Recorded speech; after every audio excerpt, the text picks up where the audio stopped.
تو اللہ کے نبی صلی اللہ علیہ وسلم نے فرمایا تھا کہ انا اتزوج النساء، میں نبی ہوں، اللہ سے سب سے زیادہ ڈرنے والا ہوں، لیکن میں شادی کرتا ہوں۔ تو اس سے یہ پتہ چلا کہ یہ انبیاء کی سنت ہے، سب سے پہلی چیز یاد رکھیں۔ اور دوسری چیز، اپنے گھروں کے ہم لوگ ذمہ دار وارثین بیٹھے ہوتے ہیں ان موقعوں پر، اس لیے جان لیں کہ اسلام کے اندر اتنی سادگی ہے، اتنی سادگی ہے شادی اور بیاہ میں، کیونکہ یہ بہت ضروری چیز ہے، اور جتنی ضروری چیز ہوگی اسلام میں اتنی ہی سستی ہے، اتنی ہی سادگی ہے، اور سادگی میں عافیت ہے۔ ایک واقعہ بیان کروں، اللہ کے نبی صلی اللہ علیہ وسلم مجلس میں بیٹھے ہیں، ایک صحابیہ آتی ہیں اور کہتی ہیں وَهَبْتُكَ نَفْسِي یا رسول اللہ، میں نے اپنے آپ کو آپ کے لیے ہبہ کر دیا اللہ کے رسول۔ اللہ کے نبی صلی اللہ علیہ وسلم سرور کائنات جناب محمد رسول اللہ صلی اللہ علیہ وسلم ایک نظر ڈالتے ہیں ان خاتون پر، پھر نگاہ نیچی کر لیتے ہیں۔ آپ کو خواہش نہیں تھی؟ ایک صحابی اٹھتے ہیں اس بیچ میں سے اور کہتے ہیں کہ اللہ کے نبی، لگتا ہے کہ آپ کو خواہش نہیں ہے ان میں، میری شادی کرا دیجئے۔ سادگی کی بات ہو رہی اسلام میں، شادی کی۔ اللہ کے نبی صلی اللہ علیہ وسلم نے فرمایا کہ کچھ ہے، مہر کے لیے کچھ رکھے ہو، مال متاع ہے، جاؤ گھر میں ڈھونڈو اور لے کے آؤ۔ صحابی گئے، کچھ نہیں پایا، آئے دوڑتے ہوئے، کہا اللہ کے نبی کچھ نہیں ملا۔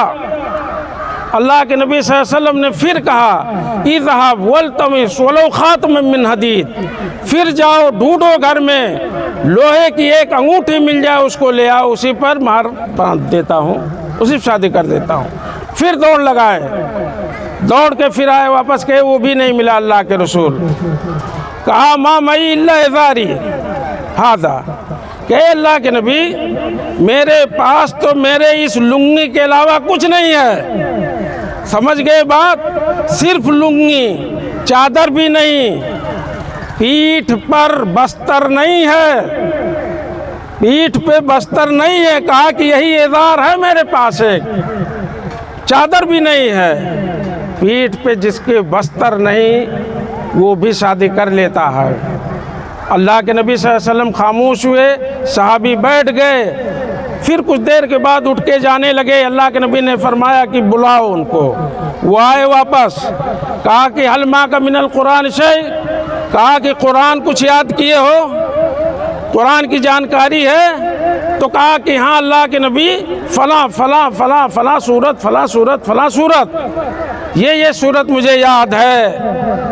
تب اللہ کے نبی صلی اللہ علیہ وسلم نے فرمایا قد زوجتکھا بما معک من القرآن، ہم نے جو تمہارے سینے میں قرآن ہے اسی کے بدلے میں اس خاتون کی شادی کرا دی۔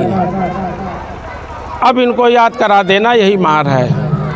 اس بات سے، اس واقعے سے، وقت کم ہے، واقعے بہت ہیں دور نبوت کے۔ ایک واقعہ، اس سے سمجھیے کتنی سادگی ہے اسلام کے اندر۔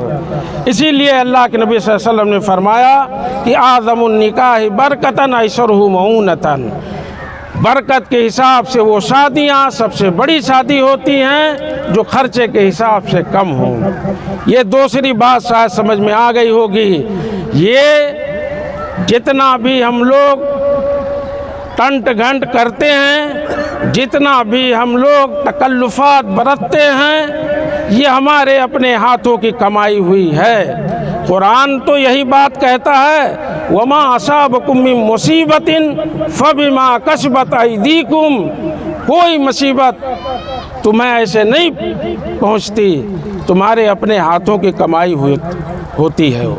ہم نے کمایا ہے، یہ ہم نے اوروں کی نقالی کی ہے۔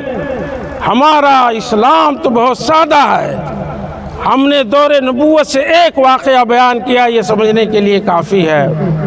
تیسری بات جو اہم بات ہے، اب جو میں کہنے جا رہا ہوں اور اس کے بعد میں اپنی بات کو ختم کرتا ہوں، ہماری بچیاں ہمارے گھروں میں پیدا ہوتی ہیں، اور گھر کے آنگن میں کھیلتی ہیں، پلتی ہیں، بڑھتی ہیں، بڑی ہوتی ہیں، ان کی شادیاں ہو جاتی ہیں، وہ اپنے سسرال چلی جاتی ہیں اور انہیں ہم لوگ محروم کر دیتے ہیں، انہیں کچھ نہیں حصہ ملتا ہے۔ بچوں میں کون سا سرخاب کا پر لگا ہوتا ہے؟ ساری جائیداد، سارے خزانے اور ساری زمینیں ان کے نام کر دیتے ہیں۔ قرآن کہتا ہے، مسلمان ہیں ہم لوگ، قرآن کو مانیں گے کہ نہیں مانیں گے؟ للرجال نصیب مما ترک الوالدان والاقربون وللنساء نصیب مما ترک الوالدان والاقربون مما قل منہ او کثر نصیبا مفروضا۔ تھوڑا ہو یا زیادہ ہو، کبیر کا خزانہ آپ کے پاس ہو یا 2-4 روپے ہوں، جتنا ہو اس میں بچیوں کا حصہ ہے۔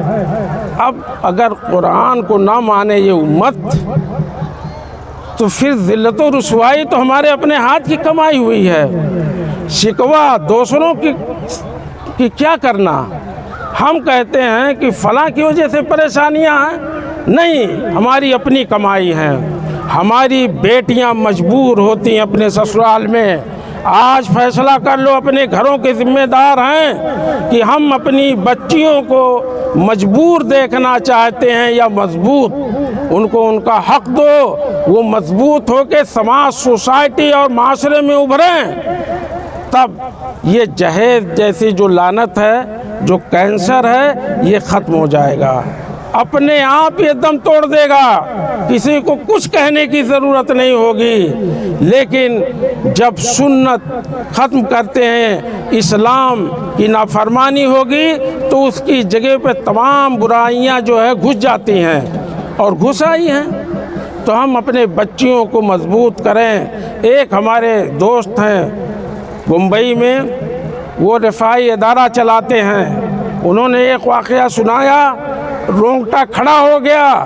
وہ کہنے لگے کہ ایک عورت آئی میرے پاس اور راشن جو ہمارے یہاں سے کچھ ملتا ہے خاندانوں کو، غریب لوگوں کو، اس میں وہ اندراج کرانا چاہتی تھی اپنا نام۔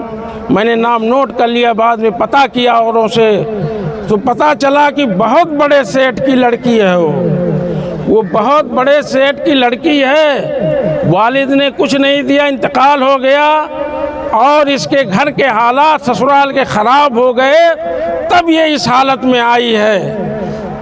اگر اس کو انصاف کے ساتھ اس کا حق اس کے باپ کی جائیداد میں مل گیا ہوتا تو کروڑوں کی مالکن ہوتی۔ یہ سب برائیاں ہمارے سماج میں ہیں، ہمارے ہاتھوں کی کمائی ہوئی ہیں۔ آج سوچیں، یہ موقع ایسے ہوتے ہیں اور بار بار نہیں آتے کہ گھروں کے ذمہ دار افراد اکٹھا ہوں، تو اکٹھا ہوں ہیں تو سر جوڑ کر کے سوچیں اور سمجھیں۔ اور اسلام کا یہ قانون ہے، اسلام اور ہمارا قرآن کہتا ہے، قرآن کو پیچھے چھوڑ کر کے ہم لوگ کامیاب ہو سکتے ہیں دنیا میں؟ نہیں ہو سکتے۔ قرآن کو ہم نے پیچھے چھوڑ دیا۔ قرآن کہتا ہے بچیوں کو حصہ دیں، ہم انکار کرتے ہیں، چودراہٹ ختم ہو جائے گی آپ کی، آپ کے بگہے بٹ جائیں گے، یہ ڈر ہے؟ نہیں، اللہ دے گا، اللہ روزی کا دروازہ، وَمَن يَتَّقِ اللَّهَ يَجْعَلْ لَهُ مَخْرَجًا۔ اللہ سے ڈر کے دیکھو، اللہ کا تقوی اختیار کر کے دیکھو، اللہ ایسے ایسے دروازے کھولے گا کہ ہم اور آپ تصور نہیں کر سکتے۔ یہ چند باتیں تھیں اس مناسبت سے جو کہنی تھی سماج میں اور ذمہ داروں کے درمیان، تاکہ ہم لوگ اس پر عمل کر سکیں، اپنی شادیوں کو ہم لوگ جتنا آسان بنا سکیں بنائیں، تاکہ ہمارے گھروں کی بچیاں اس عمر کو پار نہ کریں جو ان کا سنہرا موقع ہوتا ہے اور اچھی عمر ہوتی ہے۔ اسی کے ساتھ میں اپنی بات کو ختم کرتا ہوں، اللہ رب العالمین سے دعا کرتا ہوں کہ الہ العالمین ہم تمام لوگوں کو دین سمجھنے اور اس پہ چلنے کی توفیق و طاقت عطا فرمائے۔ وآخر دعوانا الحمدللہ رب العالمین وصلی اللہ علی نبینا محمد۔